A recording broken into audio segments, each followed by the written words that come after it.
सण म्हणजेच महिला मुक्ती दिन, भीमा कोरेगाव म्हणजेच शौर्य दिन आणि सावित्रीबाई फुले जयंती अशा संयुक्त कार्यक्रमाचे आयोजन केलेले आहे. याच अनुषंगाने आज मी तुमच्या समोर मी सावित्रीबाई फुले बोलते या विषयावर माझे मनोगत व्यक्त करणार आहे. ज्ञान नाही, विद्या नाही, ती घेण्याची गोडी नाही, बुद्धी असूनही चालत नाही, तयास मानव म्हणावे का? ओळखलत का? म्या सावित्री ज्योतिबा फुले. सातारा जिल्ह्यातील खंडाळा तालुक्यातील नायगाव येथील नेवसे पाटलांची मी कन्या. वयाच्या अवघ्या 9व्या वर्षी माझा विवाह ज्योतिबा फुले यांच्याशी झाला आणि हळूहळू मला कळू लागले की ज्या माणसाशी माझा विवाह झाला आहे ना, तो कोणी साधा सुद्धा माणूस नव्हे, तर जगाला ऊर्जा देणारे एक क्रांती सूर्यच आहे. त्या काळी स्त्रियांनी घरचा उंबरठा ओलांडण्याची पद्धत नव्हती. स्त्रियांनी कसं आपण बरं, आपलं काम बरं आणि घरातली माणसं, स्त्री पुरुष, उच्च नीच, जाती भेद असा लय भेदभाव होता आणि या सर्वावर एकच उपाय होता, ते म्हणजे शिक्षण. शिक्षणाचा ध्यास हे एकच खूळ ज्योतिबांच्या डोक्यात होतं. पण माझ्या शिक्षणाची सुरुवात कशी झाली याबाबतचा एक प्रसंग मी तुम्हाला सांगते.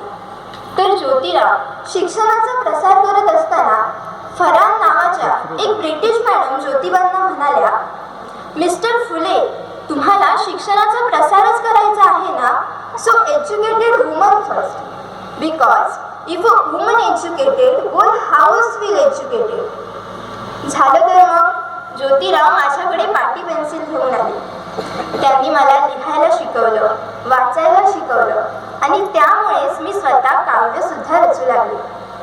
आणि अशा प्रकारे आम्ही पुण्यात भिडेवाड्यात मुलींची पहिली शाळा सुरू केली आणि त्या शाळेत मी पहिली शिक्षिका तसेच मुख्याध्यापिका म्हणून देखील लागले. शेळपटासारखं जगलात तर नाव तमाम होईल, शेळपटासारखं जगलात तर नाव तमाम होईल, पण वाघासारखं जगलात तरच नाव होईल. पण धर्माचं मात्र धर्म बुडाला म्हणून समाजात लोकांची कोल्हेकुई सुरू होती. अहो, पण एखाद्या माणसाने शिक्षण घेतल्यास कोणता धर्म बुडतो? मुळात धर्मासाठी माणूस असतो की माणसासाठी धर्म? अहो, एखाद्या स्त्रीचा पती वारला तर त्या स्त्रीने का म्हणून सती जायचं? तिने का म्हणून केशवपन करायचं? त्या स्त्रीचा पती वारला यात तिचा काय दोष?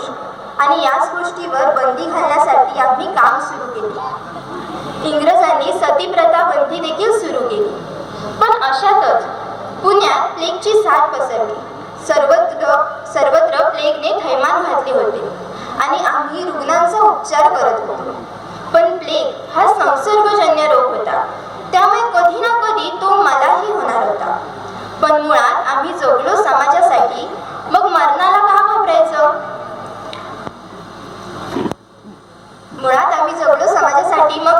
मग मरणाला का घाबरायचं? अहो, मी सावित्रीची सावित्रीबाई झाली, सावित्रीबाईची सावित्री माईही झाली. आम्ही केशवपन, सतीप्रथा या सर्वांवर बंदी घातली, कारण आनंद होता तो आयाबाया शिकण्याचा. म्हणून म्हणे, विद्येविना मती गेली, मतीविना नीती गेली, नीतीविना गती गेली, गतीविना वित्त गेले, वित्ताविना शूद्र खचले. आणि एवढे सर्व अनर्थ एका अविद्येने केले. म्हणून मुलींना शिकवा आणि त्यांना साक्षर करा. कारण जेव्हा एक मुलगा शिकतो ना, तेव्हा तो एकटाच शहाणा होतो. पण जेव्हा एक मुलगी शिकते ना, तेव्हा ती संपूर्ण घराण्याला शहाणा करते. त्यामुळे मुलींना शिकवा, त्यांना साक्षर करा आणि समाजाला देखील साक्षर करा. धन्यवाद.